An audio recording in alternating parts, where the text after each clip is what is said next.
Welcome. I'm Nancy West, founder of New Hampshire Center for Public Interest Journalism. We publish InDepthNH.org online every day. Our mission is to hold the powerful accountable and give voice to marginalized people, places, and ideas. The same things newspapers, the very best newspapers, have been doing for decades. Welcome to tonight's third session of our New Hampshire Sustainable News Summit program. In the past few weeks, we've heard from Northeastern University professor and Media Nation blogger Dan Kennedy and founder of Dig Boston, Jason Pramus. And tonight we have a very celebrated publisher, Anne Galloway, who founded the very successful VTDigger right next door in Vermont. Since 2004, about 2,000 newspapers in New Hampshire, not in New Hampshire, luckily, about 2,000 newspapers in the United States have closed. The pandemic is also making things worse. In New Hampshire alone, 69% of all news jobs have disappeared since the year 2000. And that's why we're all here tonight gathered. We're going to find and create a sustainable path to finance journalism in the future in New Hampshire. As many of you know, Steve Taylor is our former agriculture commissioner, and over the years, he's done just about everything, including milking the many cows at his dairy farm. In his early career, Steve was a cub reporter at the Portsmouth Herald, later moved on to the Valley News in Lebanon, where he served as managing editor, and then he went on to the New Hampshire Times.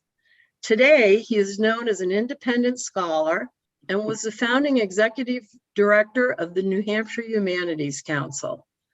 Steve is a treasured New Hampshire institution and recently published his autobiography, Stephen Howard Taylor, that I heartily recommend. It is a hoot. It's a must read. And after Anne's done speaking tonight, she's agreed to answer questions. So please post any that you have in the chat box and I'll pose them to her. Now, I've known Steve Taylor for many years and I've asked him to do us the honor tonight of introducing our special guest. Steve? Okay, thank you, Nancy. As you say, tonight's guest is Anne Galloway. Anne is the founder and editor of VTDigger and the executive director of the Vermont Journalism Trust. Anne founded VTDigger in 2009 after she was laid off from her position as the Sunday editor of the Rutland Herald and the Barre Montpelier Times-Argus. Since then, VTDigger has grown from a $16,000 a year nonprofit with no employees to a $2 million nonprofit daily news operation with a staff of 32. In 2017, Galloway was a finalist for the Ansel Payne Award for Ethics, the Al Newharth Innovation in Investigative Journalism Award, and the Investigative Reporters and Editors Freedom of Information Act Award for her investigation into allegations of foreign investor fraud at the Jay Peak Resort. She was persistent in her intrepid series of articles on former Governor of Vermont, Peter Shumlin, and his relationship with Jay Peak ski area owner Ariel Quiros, a Miami-based developer. Through unsealed records and plain old gumshoe reporting, Anne was able to uncover gifts, campaign contributions, and apartment stays that benefited Shumlin. The U.S. Securities and Exchange Commission investigated the Northeast Kingdom economic development projects that two men had spent years promoting. In April of 2016, the SEC filed federal fraud charges against Quiros and his partners, alleging they had orchestrated a massive Ponzi-like scheme involving 8 development projects in Vermont. Quiros would eventually plead guilty to criminal fraud and money laundering charges. Shumlin's role as a booster of the JP projects had long been clear, but little had been known about the behind-the-scenes role he played in protecting the projects as federal and state officials closed in on the massive fraud. And Galloway has been tireless in reporting the unsealed summaries of FBI interviews with Shumlin and 14 other current and former state officials, including 6 Shumlin cabinet officials and former Governor Jim Douglas. The FBI interview summaries established that Quiros, for years, had a direct line of communication with the governor, frequently texting him on what Shumlin referred to as his campaign phone. We'll have some time at the end of Ann's talk for questions, but we ask that you submit them through the chat box at the bottom of your screen. We will have a moderator selecting questions to ask, and so please submit them at any time during her talk, and we'll have her answers, as many as she's willing to take on. Now, my pleasure to introduce Ann. Please take it away, Ann. Steve, thank you. Thank you, Nancy. I really appreciate being here with you all. And Steve, thank you for writing such a great summary of the JP stories. It's wonderful to hear all that from someone else with a little more perspective. I get a little in the weeds sometimes with that story. So thank you for that wonderful introduction. Nancy asked me to talk about sustainability for journalism in Vermont, and the story of Digger, and also to talk a little bit about what I see as the future of journalism more generally. And so I wanted, Steve described what happened. I was laid off from the Sunday Rutland Herald and the Times-Argus in 2009, along with another 20 people. And that was the beginning of a long slide for a very storied newspaper. And it was quite painful to watch. At the time, I knew I wanted to stay in journalism, and I started studying up on what others had done around the country online. And I called Paul Bass at the New Haven Independent and asked him if he would provide us with fiscal sponsorship so that we could become a 501c3 through him. We weren't a 501c3 exactly. We were using OJP as a pass-through. And then eventually we merged with the Vermont Journalism Trust, and we applied for our own 501c3. In the interim, we formed an advisory board early on in 2009 after I developed a business plan.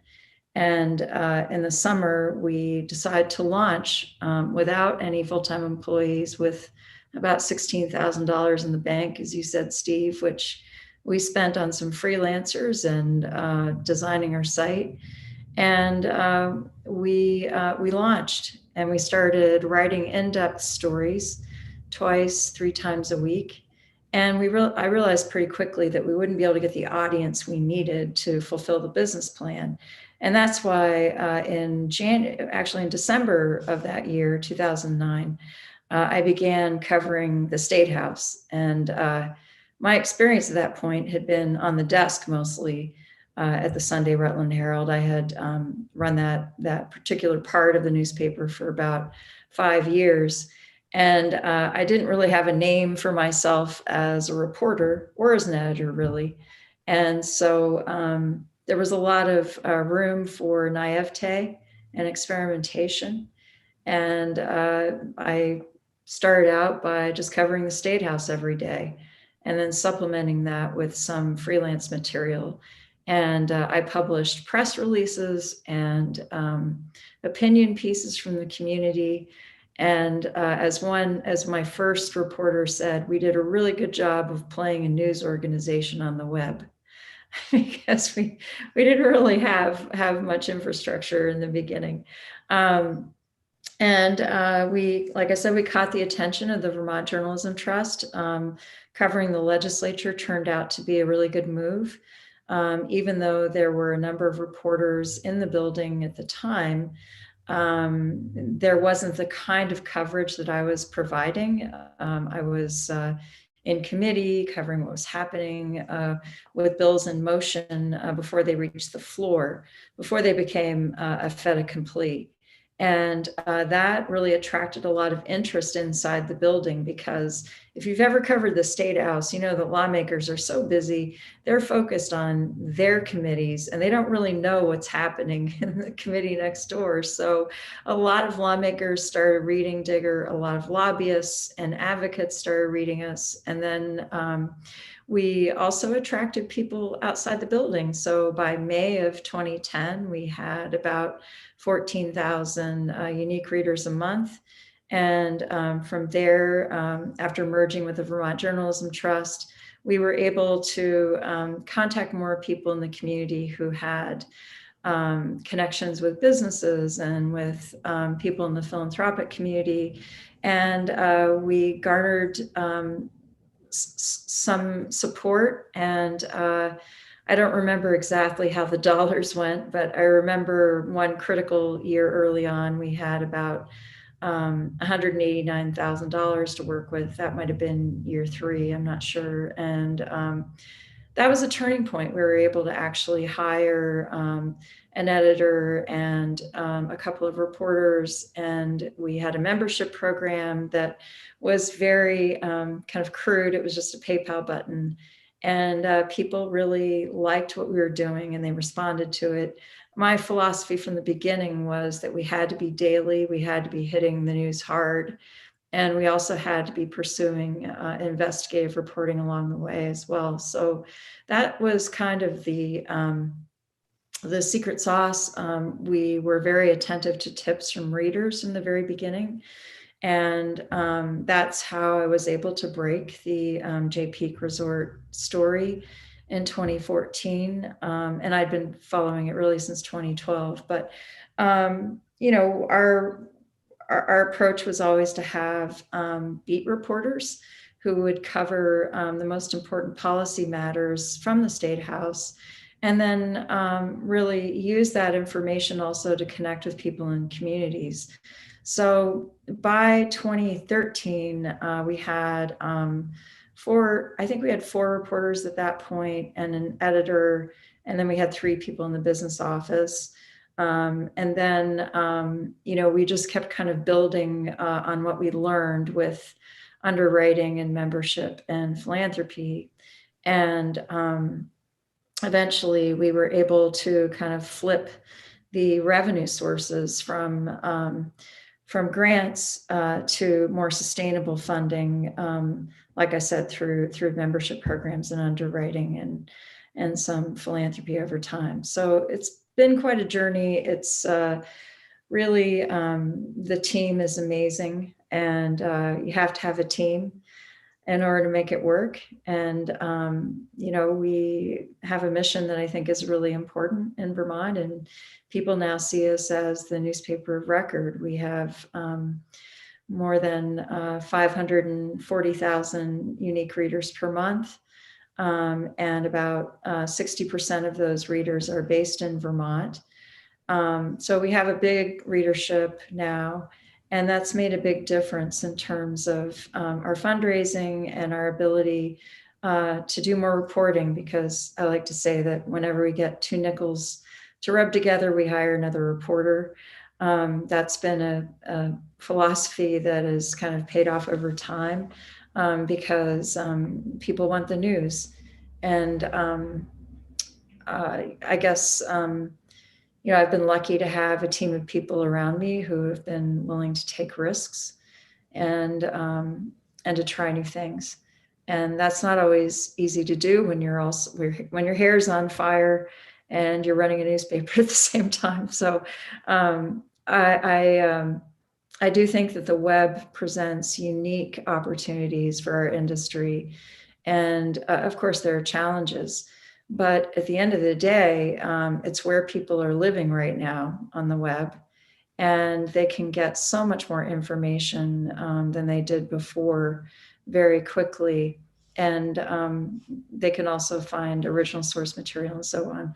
Downside, of course, is the impact of social media and fake news on our work as reporters. So, well, I could probably blather on for a very long time, but I'm anxious to take questions unless you, Nancy, want me to say something more about anything in particular.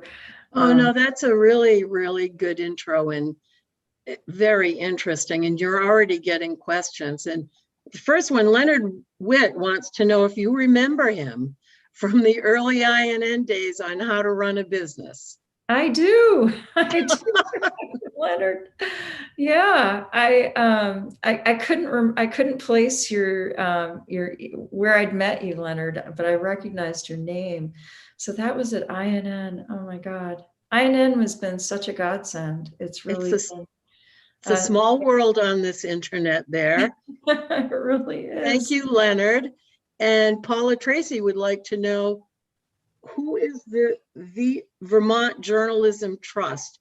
Did they have another project before VTDigger?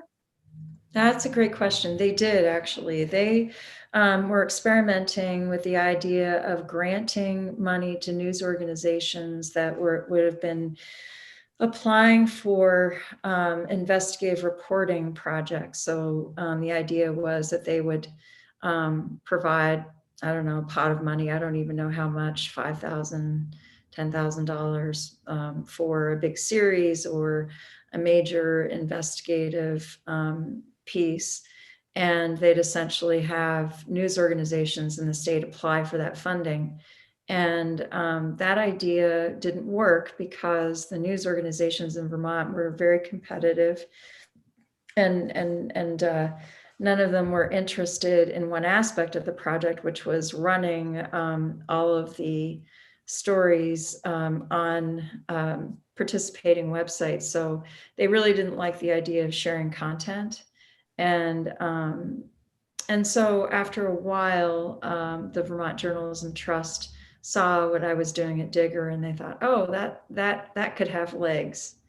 They liked the legislative coverage, and they wanted to know if I'd be willing to work with them, and we pulled something together with our advisory board and with the Vermont Journalism Trust Board, and it turns out that we're actually, the Vermont Journalism Trust is the 501c3, and VTDigger is the DBA. We're doing business as, so, or rather VJT is doing business as VTDigger. So we are a project of the Vermont Journalism Trust.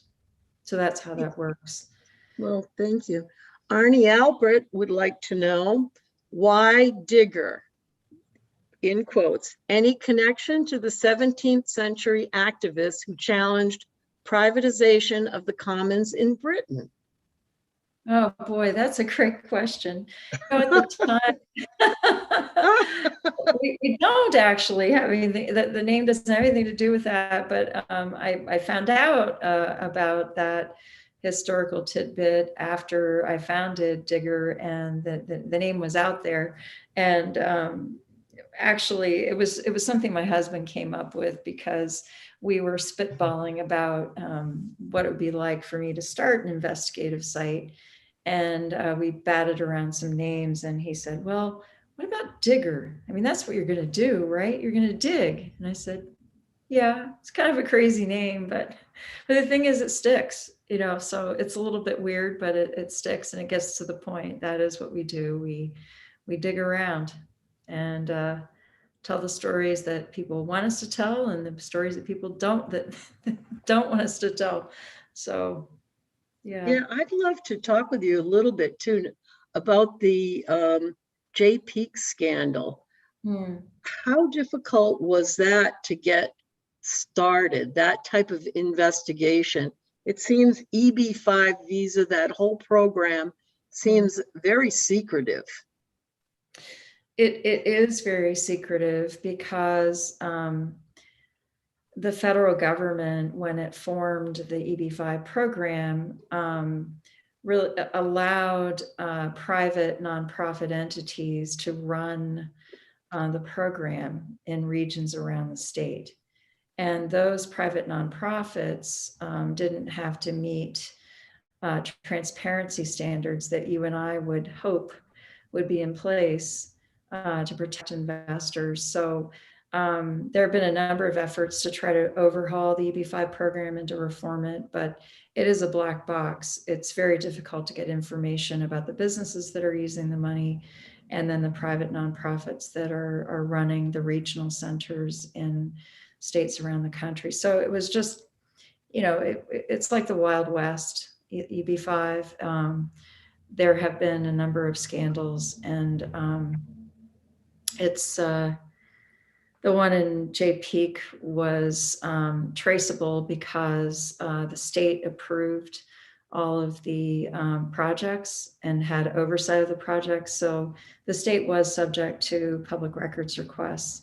And I also had investor sources and former business people who were involved at Jay Peak giving me tips. And it was and still is a tremendous amount of work. It's a very complex story because it involves so many people, both in state government and in the contractor industry and vendors. I mean, the Northeast Kingdom is a small place, and just about everybody you talk to up here had some connection to it one way or another.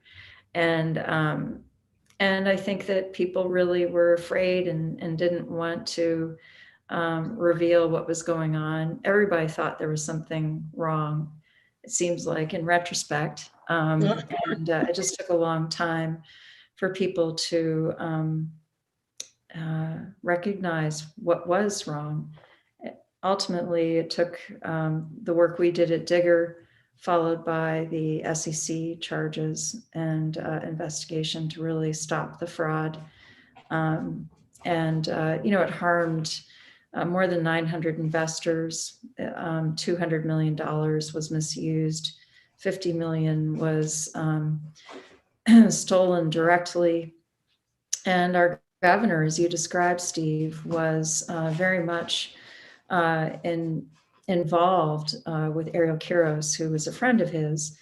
And the two of them met numerous times during the period in which it became apparent that the SEC was investigating, that we were investigating, questions had been raised, and the governor put his foot on the gas and said, we got to move this forward anyway. And there were many state officials who were directly involved, and no one came forward ultimately as a whistleblower to say this has to stop. No one did. There were people who gave me tips. There were people who were upset, but no one put their job on the line and said this can't be happening. And so that's why so many people from overseas were entrapped. There were people from 74 countries, many of whom were not qualified investors. They put their life savings into these projects and they lost everything. And about half of them didn't get their green cards. So not to mention the contractors who got screwed. They weren't paid. Vendors weren't paid. It was really an awful situation. And unfortunately, the state of Vermont was right there watching the whole thing and letting it happen. And in fact, participating in a number of ways as time went on. Tomorrow, one of the principals in the fraud is going to be sentenced. Bill Stenger, the CEO and president of Jay Peak, was sentenced to 18 months. And then I anticipate that tomorrow, Bill Kelly will, he'll be sentenced as well. And it'll be, he'll get more time most likely, as will Ariel Quiros, I think, based on what the court has been saying about those characters. So it really has been an important story, and Digger's the only news organization that's been on it. And I found that shocking. I got a lot of pushback from people in the journalism profession. What did I know? What was I doing? I just had to say over and over again that I was looking at documents and I had collected enough facts to show that the fraud was really happening. So when I really struggled for about 2 years with this, both with state officials who denied it and gave me a hard time, and then with people in my own profession. So it wasn't until the SEC brought charges in 2016 that I was taken seriously at all on this thing. So it was early relief to me finally when they brought 52 counts of securities violations against Stenger and Kiros. So, but we do a lot of other reporting. That was Oh, that was just my white whale. You know, we've got lots of people on staff who are doing great things, investing out all kinds of. but that one was so brave. And do you think that would have ever come to light had you not pursued that as vigorously as you did? No, I don't. I don't, because the Shumlin administration was so determined to cover it up, and frankly, they're still determined to cover it up. Well, congratulations. I'm still fighting for records. I just got 42,000 pages of documents on Friday from the AG's office. Another 175,000 pages are responsive to the latest request. So, and then we're also, we've got other cases, First Amendment cases in the courts on this matter. So it just goes on and on and on. It's been 10 years and they still are unwilling to claim responsibility for what clearly was at least negligence, if not gross negligence, and breach of contract, et cetera. But that's for the courts to decide. I'm just telling you based on what I know that it seems pretty obvious that the state on some level was culpable. But yeah, well, I'm a big fan of Vermont Digger, as is Steve Taylor. I read it every day and have followed that case so closely, and I'm always amazed at the next step in that revelation, what you've been able to peel back on that. And it's just award winning. I know you've won a couple of awards. I think it's Pulitzer material, but we'll talk again about that. Ellen Graham would like to know, what would you say was the turning point for VTDigger when you realized you were off and running? Can you pinpoint that in any way? Oh, and by the way, she thinks the Digger website is just great. Oh, wow. Thank you, Ellen.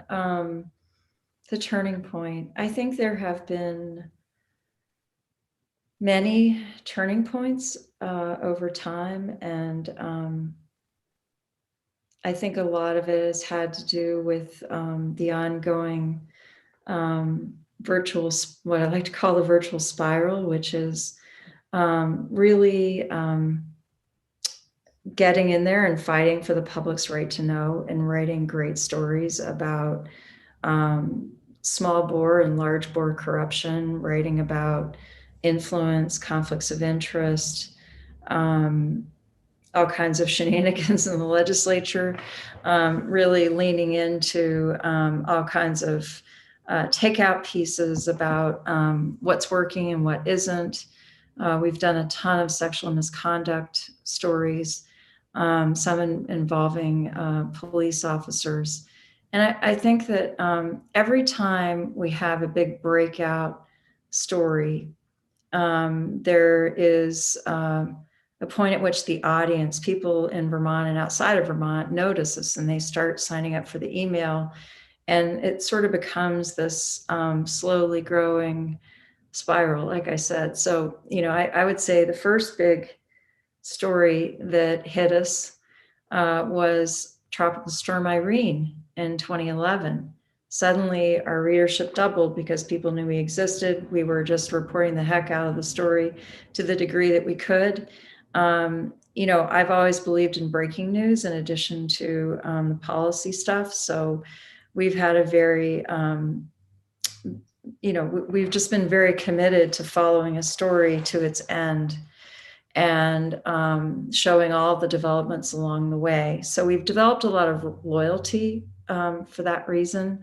Another breakout moment was in 2013 when we were able to, at that point we had 5 reporters And for the first time, we were really able to swamp the zone at the State House. And we were the only game in town in terms of State House coverage, and that's still true. And we've kind of held on to that strength since 2013. And more people noticed us. Our audience grew. We brought in more membership money. Then in 2014, the Jay Peak stories were a big deal. There was also a terrible car wreck involving 5 teenagers and a drunk driver, or an intoxicated driver on I-89. We covered the heck out of that story. There was a shooting of a social worker outside a DCF building in Barrie by a parent. And again, we wrote, I don't know, 25, 30, 40 stories just on that topic. So we're like bulldogs, we take a piece and we hang on to the bitter end. We just keep going. And then we cover new things all the time too, of statewide interest. So, and then I would say we had a huge boost after the SEC charges were brought against the Jay Peak developers, because we made national news with that story. And because of the awards, and there was just a lot of interest in the story. So our readership doubled, our donations doubled, it just kind of blew up. And then we kind of just kept trucking along, we'd hit plateaus along the way. And then something else would happen, like COVID.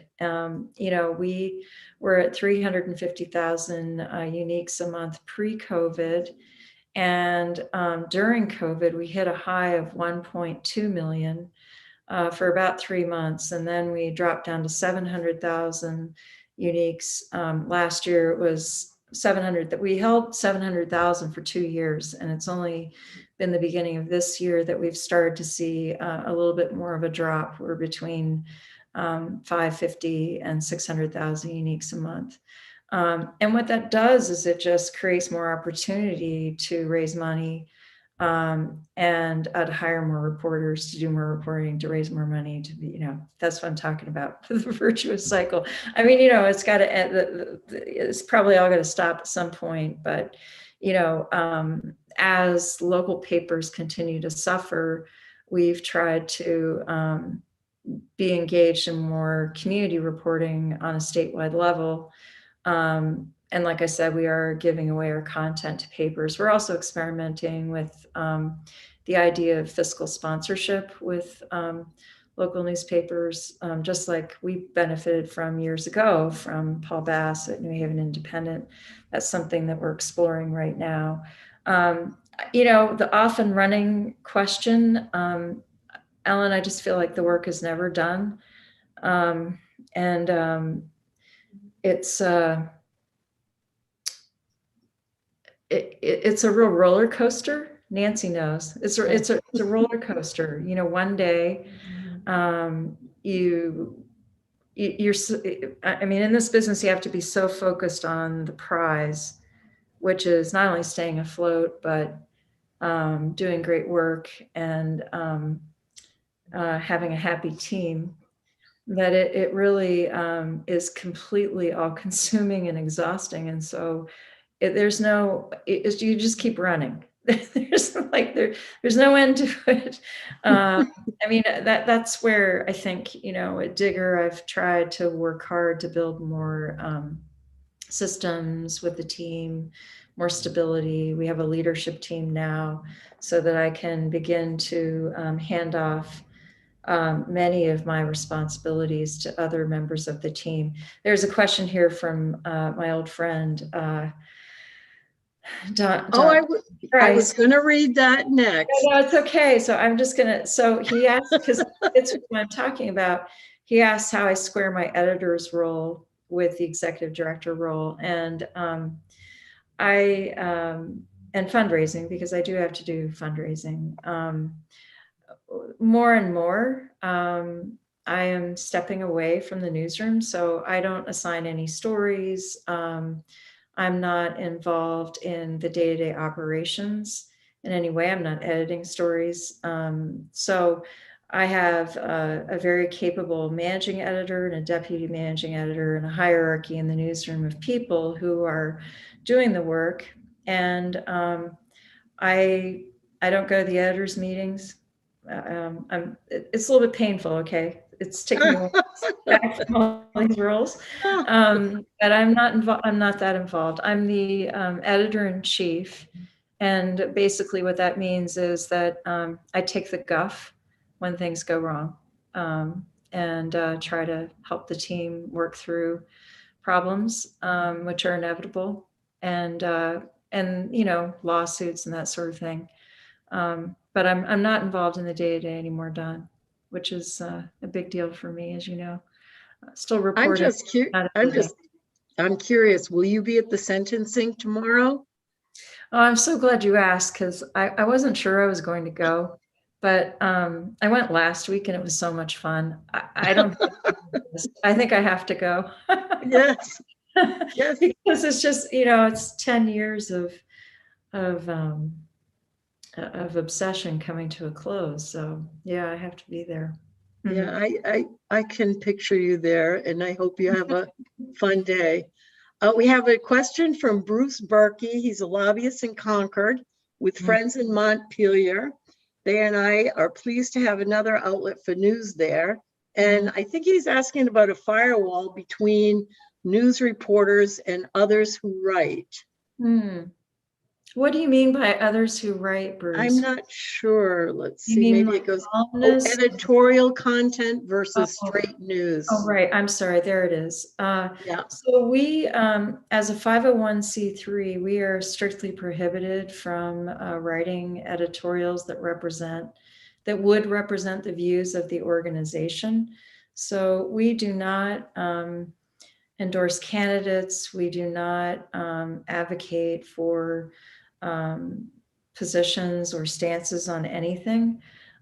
We have a commentary section and we have columnists. Those are all people from the community who are writing in about their opining on our news. So it's just straight news. And we have features sometimes, which I think is nice. We have just a little bit of candy with the broccoli there. Maybe we'll get more candy along the way. But yeah, we're just focused on the news. Yeah, Arnie Albert early on. Yeah. Oh, Arnie Albert wanted to know how big your staff is. Editors, reporters, fundraisers, social media specialists. Oh, yeah. You're going through the org chart in a big way there, Arnie. Thanks for asking those questions. So we have more editors than we used to. Because we're really trying to professionalize the organization and the content. So our aspiration is to have 3 pairs of eyes on every story. We certainly do that with the big stories of the day. With some of the smaller stories of the day, sometimes we don't get 3 reads, we get 2. But we have a copy editor.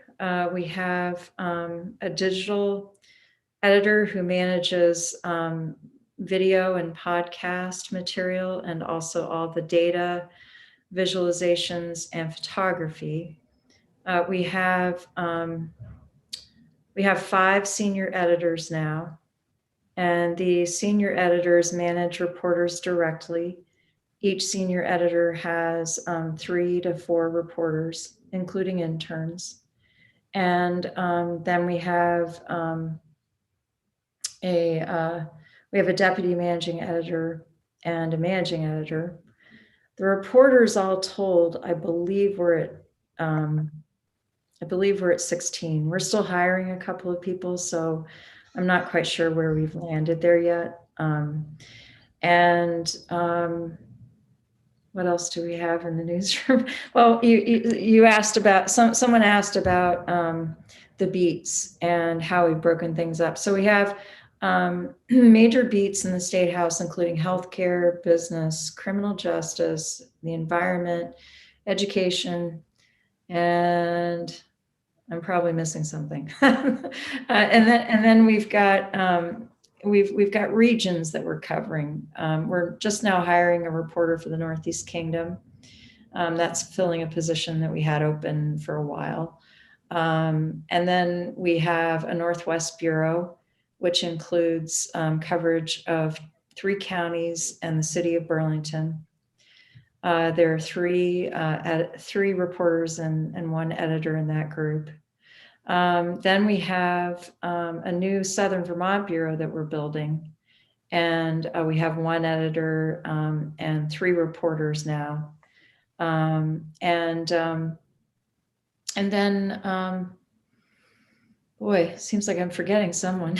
But yeah, we that's how it's broken up. We're trying to cover more communities because there are big stories that never get written about by local papers, including, I don't know if you all have followed the Slate Ridge story about the white nationalists who have been training on a site in West Paulette. And we broke that story in October of 2019. And we still have not released the names of the reporters who are involved in that coverage because we continue to get threats from white nationalists.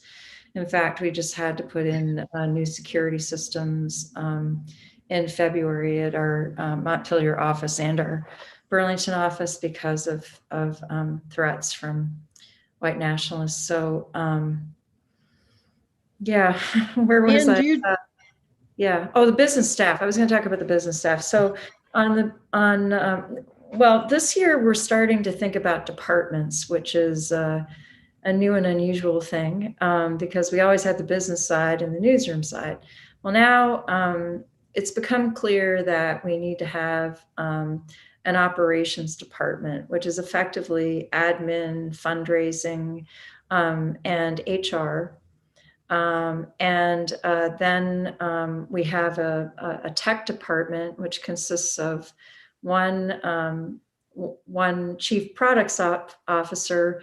Then we've hired a creative director, and we're in the midst of hiring a web developer. So if you know anybody who is a full stack developer who needs a full-time job, let me know. We're hiring for that right now. And then we also have the fundraising side, which is membership, underwriting, philanthropy, and then we have some e-commerce. So we have an obit section, we take press releases for payment, that sort of thing.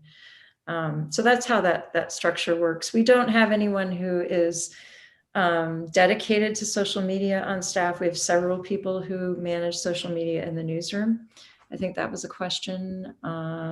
We do have a development director. We also have a major gifts officer. And we have a salesperson for underwriting and a chief revenue officer who runs the whole kit and caboodle on the revenue side. so this is your first year's budget was, I heard, $16,000, correct? Now, is your budget truly $2 million a year? No, that information is old. That's old. I asked our team to update it, and I think you grabbed an old version of it. We're in the middle of updating my bio and stuff, but yeah, we're at about we were at about 2.8 last year, and this year, yeah, we'll be close to 3 this year. Roughly, how many full-time people do you have working on bringing in the dollars, the advertising, the fundraising? Mm-hmm. Yeah, we have a director of membership, a membership manager, an underwriting salesperson, a chief revenue officer, and 2 people on the major gift side. So what is that? 6 plus me. I do fundraising, as Don kindly pointed out. So yeah, that's such growth. I mean, it's just phenomenal. I don't know of any other nonprofit or any news business in the country that's done that sort of growth. Well, thank you. It's been, yeah, I think it's coming together. we'll see. It's always off and running is every day. So Yeah, I don't want to get off the fundraising money part, but Barbara Tatro would like to know if you're going to write a book about JPEAK. And she also wants to know what you would warn InDepthNH.org against as we continue our journey. I'd love to write a book about JPEAK. I don't know when, but maybe when it's all over. Still have a number of cases to work through. The civil cases will be heard in the summer and fall. So, had you been working at a legacy news outlet at the time, do you think that would have been a story you would have been encouraged to pursue? No, because the people involved were too powerful. I'm scrolling through. Oh, Don Kreese says, since he hasn't seen you in a while, he wanted to let you know that, yes, he is just as handsome as ever. I've seen him fairly recently, and that's true. Just as handsome, Don. And Tony Chanella would like to know, or he asked if you could talk about the newsroom and how it finds the harder investigatory stories. How do the editors, reporters decide what to spend time on and what to let go down that rabbit hole? Oh boy, that is a tricky business, and it's an art, not a science, for sure. We receive a lot of tips through our tip line at Digger, and then people call us, they mail us tips, they email us individually, and I'm very proud of the editors for looking at the tips every day and making a judgment call about what can be done. And we can't always respond, but our team is very motivated by the tips, and whenever possible, we pursue them. Sometimes that means really blocking off time for reporters to go down that rabbit hole and to do a lot of shoe leather reporting, to ask for public records requests. And it's really, to my mind, the trick is paying attention. It's paying attention to really deeply listening to what people have to say, and finding the little levers for an investigation. And it also means believing people.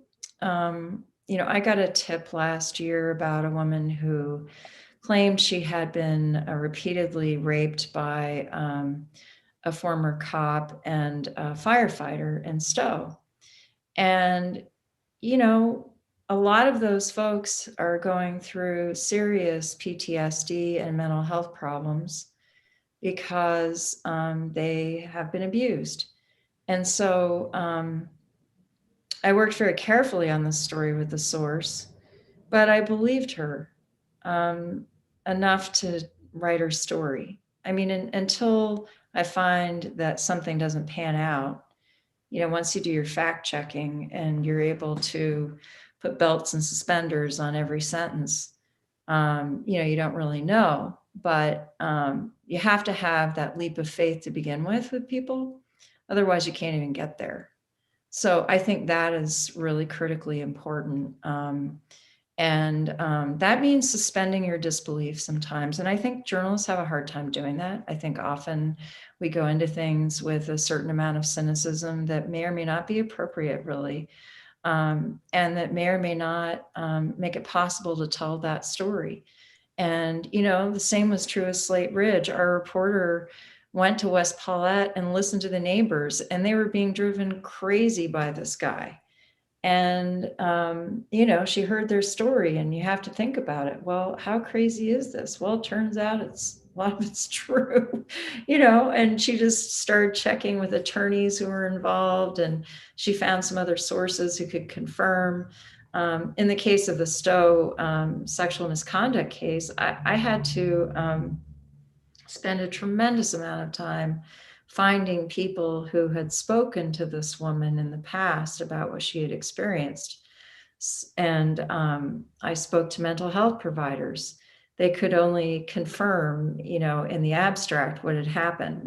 But I was pointed to some documents that were actually public in her case that helped me get there. So you never know where it's going to take you, the story, which is really a lot of the fun. I mean, it's, you don't know where you're going to go.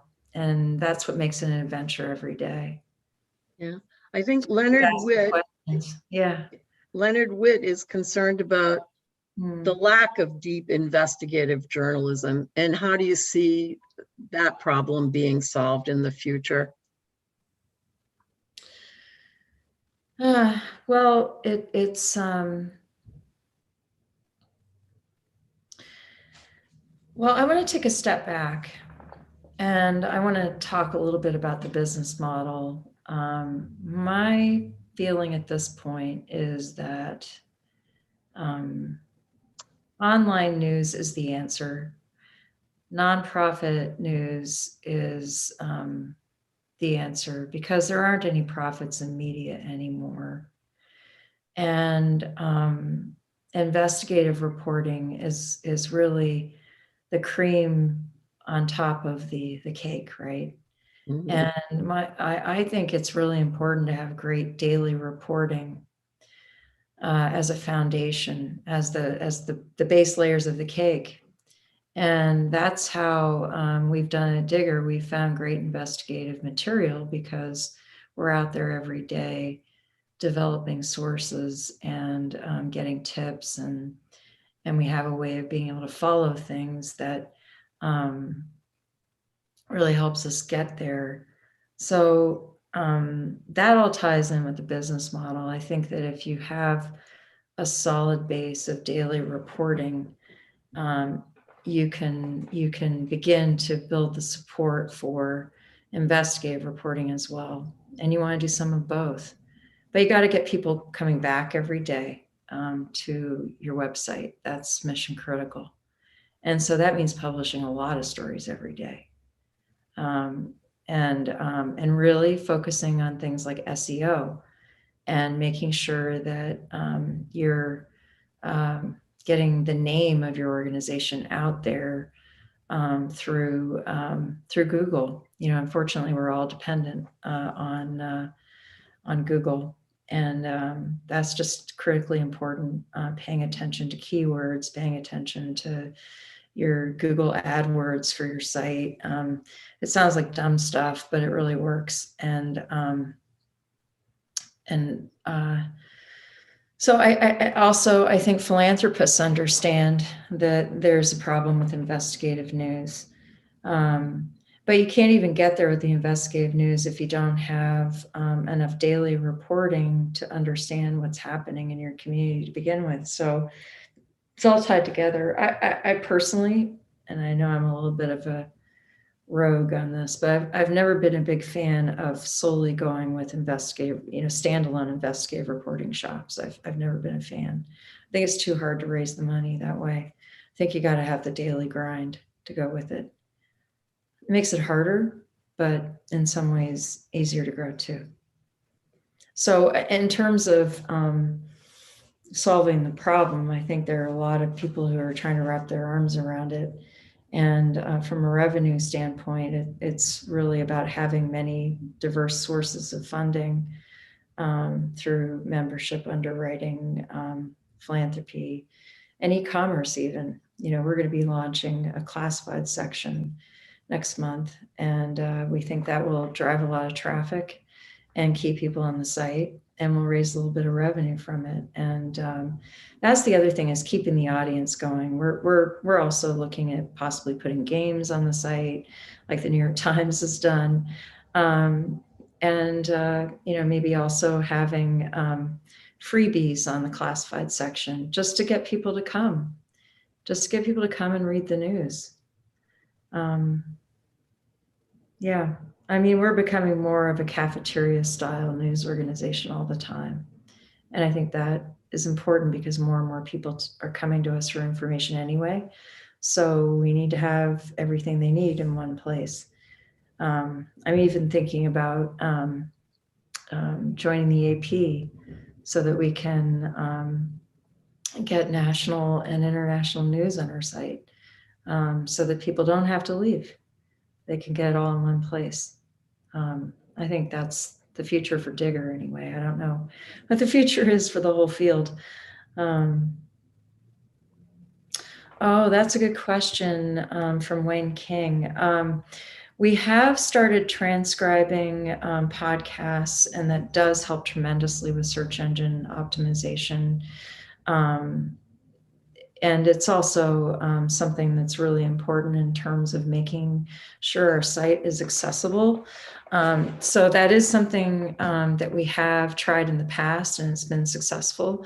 We have a podcast we're running now that we're considering that for it. It is a time sink. We do use Otter AI to transcribe an awful lot of audio. But still in all, you have to go in and clean it up and cut it down and all of that. So, but it's worth doing. You're right, Wayne, because for the reason that you cite in your question there.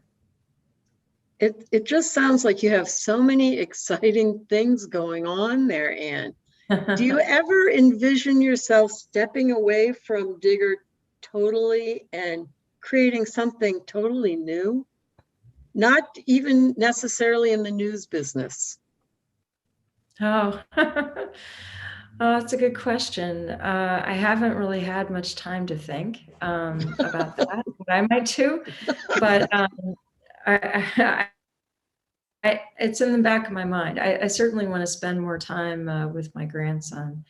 Yeah, so I don't think, last week I put in, I don't know, 70 hours or something, and I'm getting too old for that stuff, So 40 hours feels like a vacation to me most of the time, but I think that I am trying to pass off as much as I can in terms of my responsibilities to people on the team, so that I can look at the big picture and think about some of the initiatives that I just mentioned and how we might move forward with those. But I don't know what the future holds. I think that, in an ideal world, I would like to see a way to take the pain away for journalists. But I don't know how easy or difficult that would be. But taking the pain away would be, managing all the hard stuff that none of us have experience in, and that we've been able to develop some expertise in here at Digger, like membership, like some of the underwriting stuff and tech and that kind of thing. But it's hard to know how that might play with people in the field, because I think as journalists, we tend to be irascible characters who are very into what we want to do as individuals. And sometimes it's hard to find ways to collaborate. But I do think that we have to find ways to collaborate in order to support each other. So, for example, I floated a balloon at a recent press event with my colleagues and in Vermont, and I pitched the idea of fiscal agency, and people were just up in arms. Oh no, they don't want to go nonprofit, and I understand that, but I just don't know how they're going to survive. They want to take money from donors without being nonprofits. And I find that a little bit disturbing, because at the end of the day, as a 501c3, you have to provide a public benefit. And so, if a news organization is owned by an individual or employees, then there is a profit motive there, even if there aren't any profits at the moment. You know what I'm saying? So it's kind of, we're at a really interesting inflection point, when it comes to the nonprofit, for-profit situation. But, you know, again, I think it, I just think it's really important for all of us to stay focused on what readers need. And when we do that, the money will come. I really believe that. And, you know, when we aren't doing that, it's harder to raise the money, you know? You know, I think that's a good place to cut this off and say, thank you so much, Anne. And that's coming through on the chat box too. Lots of Oh, thank yous. wonderful. And I hope you can come. We're having our next sustainability project session May 4th in Manchester at the Derryfield Restaurant. And you can get tickets online at InDepthNH.org. And we are going to continue to use you as our role model here. And I'm just very grateful you could come tonight. Thank you.